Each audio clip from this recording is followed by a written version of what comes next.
Hi class, welcome to the next section, chapter 1.7, Exponential Functions. So today we're going to talk about functions that grow exponentially. It's the next function on our list of functions to cover. We're really going to go over mostly the rules of exponents more than anything. We'll talk about exponential functions and their pieces, but that's pretty much it. Really just being familiar with the rules of exponents is going to take you further than messing around with the functions themselves. We do use exponential functions quite a bit in this course. We've seen the graphs of them already. We've talked about them a little bit, but really being familiar with the rules of exponents is going to take you a lot further. So that's kind of what we're going to focus on. So let's first just talk about what an exponential function looks like, right? Let's say we have a base a, where a is just a real number, okay? Here the number has to be positive. We don't use exponential functions with a negative value, right? The reason is, if we have a negative value, what happens is that we will oscillate back and forth between positive and negative values, and we actually don't end up with a function at all. Okay, so I'll show you guys an example of that in a little bit. Here, we also do not want a to be 1. Okay, the reason is because our function is a base of a and a power of x, where we're using, for right now, real values for our inputs. Okay, so if this value is 1, well, 1 to any power is just 1.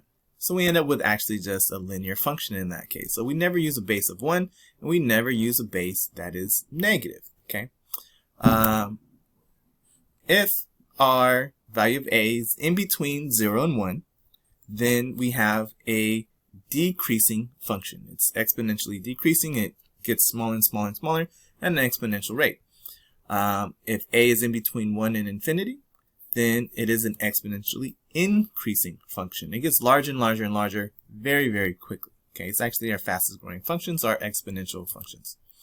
Again, if a is equal to 1, then my function will have an output of 1 for every single x that I choose to input into this function, right? If I was to let my a be a negative value, then I would alternate in sign, and I wouldn't have a continuous function, meaning I could not draw my function without taking my pen off the paper, right? So real quick, let's go to decimals real fast, and we'll kind of look at this for just a second. Okay, so here you see we have an exponential function with a base of a, and you can see we just have a straight line. Now, if we make a be positive, or I'm sorry, not positive, but more than 1, okay, we have exponential growth, and however much larger it is than 1 depends on how fast it's going to grow. Okay. If our function is in between 0 and 1, then I am a decreasing function, right? And the smaller my base is, then the more it goes to the faster it decreases. Okay, so for instance, if I put 999, it's still a decreasing function, right? But it decreases slowly. However, something like 0.1, 0.001, it decreases very quickly. It does not equal 0. I can never have 0 out, but it gets close to 0. Now, once I go into the negative values, then that's when, here we go, you can see I have points, right? I oscillate back and forth. It's going to take a lot of time, actually. It's too hard for this function to work, right? Because it's not an actual function. So that's why we don't see anything here, right? But once I get into the negative 2, see, it doesn't even show up. It's too hard for, too much computing power for decimals, actually. That's what happens.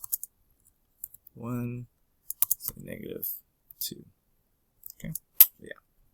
So that's what happens when we get into the negative world, right? We don't have a continuous function. All right, so again, note that our function is never equal to 0. Okay, there's nothing I can plug in here to make this equal to 0. I can get very small in value, infinitely close to 0. It has a 0 as a horizontal asymptote, but I cannot equal 0. Right? So now let's talk about the natural exponent. The natural exponent is our base of e. If you've never seen how e is found, we're going to go over that very quickly. So we're going to consider this 1 plus 1 over n to the nth power. This comes from our formula for compound interest, which again, if you want to dive further into that, then please view my pre-calc sequence. But what we're going to do is we're going to look at different values of n, right? We're going to look at what happens when n gets very, very large, right? So what we're going to do is we're going to start with small values of n, like 1. If I plug in 1, I get 1 plus 1 over 1 to the first power. So basically just 2 to the first power, which gives me 2. If I plug in 2, I get 1.5 squared, and I get 2.25. If I plug in 10, I get 1 1/10 to the 10th power, and I get this ugly looking decimal thing, right? So let's plug in an extra power of 0, right? So much, much larger, 100 times larger than our first value that we used, right? 10 times larger than the previous value we just used. So this will be 1 100th, or 1.01 to the 100th power. And we're still at 2 something, okay? If we plug in 1000, we're at 2.7. So you see we're starting to normalize. We're starting to level out at some value, even though we're plugging in very, very large values, right? If I plug in, I'm going to add 3 zeros, so another 1,000, right? Power of 1,000 here. I get 7 and 1 are the same now, okay? And then some more decimals. So you would think plugging in a very large value, we would get a large value out, but that's not the case, right? We're reaching a horizontal asymptote of E when we're evaluating this thing at larger and larger values, okay? So here we have 2.71828. You see we've leveled out at about 5 decimal places, right? 71828, and then some more things. So as we compare to the previous values that we had, we start to see that things are pretty much the same, right? So as n gets very large, okay, this value stabilizes to a constant value, which we call e. So e is like pi. It goes on forever. It does not repeat itself. It is a irrational number, okay? So if we look at the decimal approximation for e up to, I don't know how many places it is, probably like 11 or 12, note that our previous value that we plugged in for n equals 10 million is accurate to 6 decimal places, right? 71821, right? Then I get 693.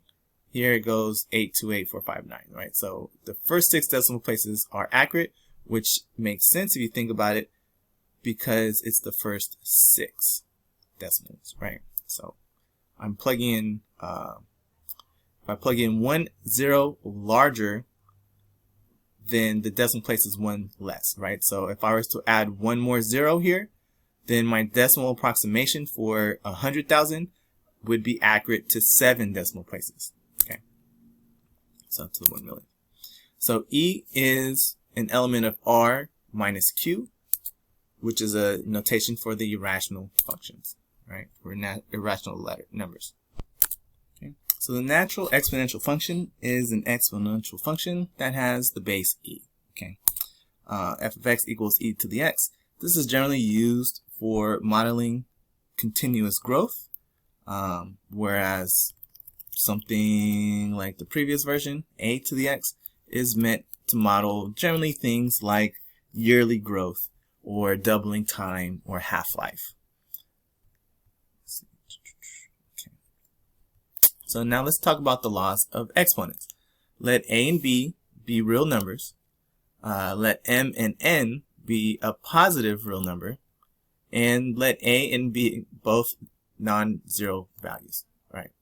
Then any real number to the 0 power is going to be 1. Okay.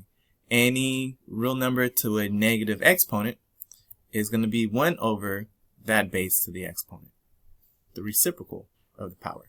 Okay. If we have the same base with different exponents and we multiply them together, then we get to add the exponents together. Okay. If we have the same base being divided with different exponents, we get to subtract the exponents. So what I like to tell my students in order to remember the rules is you're kind of following PEMDAS, but one removed, right? So we know PEMDAS is parentheses, exponents, multiplication, division, addition, subtraction. So if I'm doing a multiplication I'm actually doing addition, right? If I'm doing a division, I'm actually doing subtraction. So I'm kind of moving one operator over on the PEMDAS scale, right? Here I have an exponent. So PEMDAS says exponents and then multiplication. So I'm actually going to multiply those two exponents together. Here, if I have two bases to a power, then both bases get repeated n times. So I get to basically distribute that exponent of n to both bases. Here, same thing. A gets repeated n times, B gets repeated n times, so I get to distribute the n to the numerator and denominator. Here, if it's a negative, I'm really just combining rule 7 with rule 2. So that means I'm going to have the reciprocal, and I'm going to distribute this power of n to both of my bases. Okay, same thing here. A negative exponent means that I apply the reciprocal. So if I'm in the numerator position, it goes to the denominator. If a denominator has a negative exponent, it moves to the numerator. And last is that the square root, the nth root of a to the nth power, can be rewritten as a fraction. So we do this quite often. It makes the math a lot easier to work with by taking these nth roots and rewriting them as a fraction and then applying our rules. So when I apply these rules of exponents, I generally do it in an arithmetic way, right? I just kind of take my base. I talk about everything that's happening to each similar base, and I just apply these 10 rules to that one base at a time. Okay, so for instance here I have a to the negative cubed, I have a squared. This negative cubed has an exponent of 3. This a squared has an exponent of 2. So what I'm going to do is I'm going to take my a and I'm going to do all the stuff that's happening to a, and I'm just going to do that arithmetic to its exponents. So I know negative 3 raised to 3 means that I'm doing an exponent to an exponent, which means I'm going to multiply.